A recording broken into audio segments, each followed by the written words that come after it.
തെനു സ്യാദ മൊഹബത്ത് കർബേട്ടെ എന്ന മനോഹരമായ ഹിന്ദി ചിത്രത്തിലെ കാർത്തിക് ആര്യനും അനന്യ പാണ്ഡെയൊക്കെയുള്ള മനോഹരമായ ഒരു ബ്രേക്കപ്പ് സോങ്ങാണ്.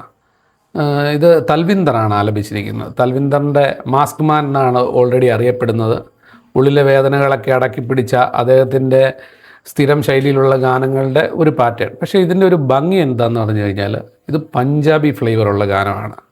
പഞ്ചാബിയിലെ പെയിൻഫുള്ളിൻ്റെ ഏറ്റവും എന്നപ്പോൾ നമ്മൾ മണ്ണിൻ്റെ മണമൊക്കെയുള്ള, അല്ലെങ്കിൽ മണ്ണും ശരീരവും പരസ്പരം സംവേദിക്കുന്ന, അല്ലെങ്കിൽ ഈ ശരീരത്തിനപ്പുറത്തേക്ക് ആത്മാവിലേക്ക് ലയിക്കുന്ന എന്നൊക്കെയുള്ളൊരു തോട്ട് പ്രോസസ്സിലൊരു ഗാനം ഉണ്ടായിക്കഴിഞ്ഞാൽ അതിൻ്റെ ഭംഗി ഭയങ്കര പ്രത്യേകിച്ച് വേറൊരു ലെവലിലോട്ട് പ്രേക്ഷകരെ കൊണ്ടുവന്നെത്തിക്കും. കാര്യം ഇത് മ്യൂസിക് ഓൾറെഡി വിശാൽ ശേഖറാണ്.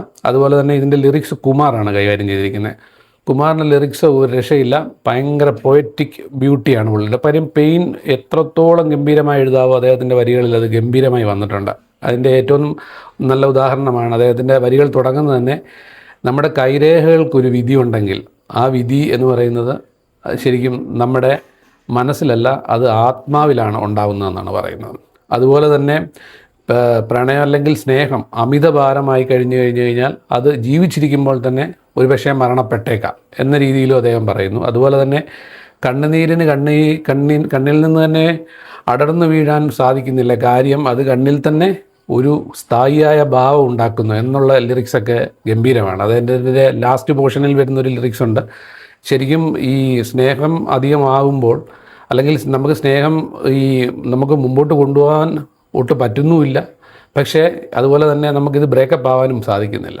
ഈ ബ്രേക്കപ്പ് ആവാൻ സാധിക്കാതെ പോകുമ്പോൾ മുന്നോട്ട് കൊണ്ടുപോകാൻ പറ്റാത്തൊരവസ്ഥയുണ്ട്. ആ അവസ്ഥയിലൊരു ഗാനം എന്നൊക്കെ വേണമെങ്കിൽ ഇതിനെ വിശേഷിപ്പിക്കാം.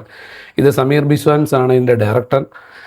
അതിൻ്റെ പിക്ചറൈസേഷനൊക്കെ ഗംഭീരമായിട്ട് വന്നിട്ടുണ്ട്. കാർത്തിക് ആര്യൻ്റെ ലുക്ക്, അനന്യയുടെ കുറച്ച് ക്ലോസപ്പ് ഷോട്ട്സുകൾ വെച്ചിരിക്കുന്നത്, അനിൽ മേത്തയാണ് ക്യാമറ, ടോപ്പ് ആംഗിളിൽ നിന്നൊക്കെയുള്ള ചില ഷോട്ടുകൾ, റൊമാൻസിൻ്റെ ഒരുപാട് രസമുള്ള ഭയങ്കരമായിട്ട് പ്രേക്ഷകരിലേക്ക് കണക്ട് ചെയ്യുന്നത്. അതുപോലെ തന്നെ ഒരു ബാക്ക് സ്റ്റോറി പറയുന്നത് അവരുടെ കല്യാണത്തിലേക്കൊക്കെ പോകുന്ന ചില ഒരു പോർഷൻസും കൂടെ അവർ ചെയ്തിട്ടുണ്ട്. നീന ഗുപ്തയും ജാക്കി ഷറഫും ഒക്കെ ഉണ്ട്. അതൊക്കെ ഭയങ്കര ഭംഗിയായിട്ടാണ് ആ പാട്ടിൽ അവർ പിക്ചറൈസ് ചെയ്തിരിക്കുന്നത്. തീർച്ചയായും പ്രേക്ഷകർക്ക് ഇഷ്ടപ്പെടും. തീർച്ചയായും നിങ്ങൾ കാണുക. തൽവിന്ദറിൻ്റെ മനോഹരമായ ഒരു സോങ്ങാണ്. 2025 ഉറപ്പായിട്ടും ഒരു ടോപ്പ് ആൽബം അല്ലെങ്കിൽ ടോപ്പ് സോങ് എന്നൊക്കെ നമുക്ക് വേണമെങ്കിൽ ഈ പാട്ടിനെ വിശേഷിപ്പിക്കാം. സാരിഗമ മ്യൂസിക്കിലും ഓൾറെഡി ധർമ്മ പ്രൊഡക്ഷൻസിൻ്റെ യൂട്യൂബ് ചാനലിലും ഈ സോങ് അവൈലബിൾ ആണ്. തീർച്ചയായും നിങ്ങൾക്ക് എൻജോയ് ചെയ്യാവുന്ന ഗാനം.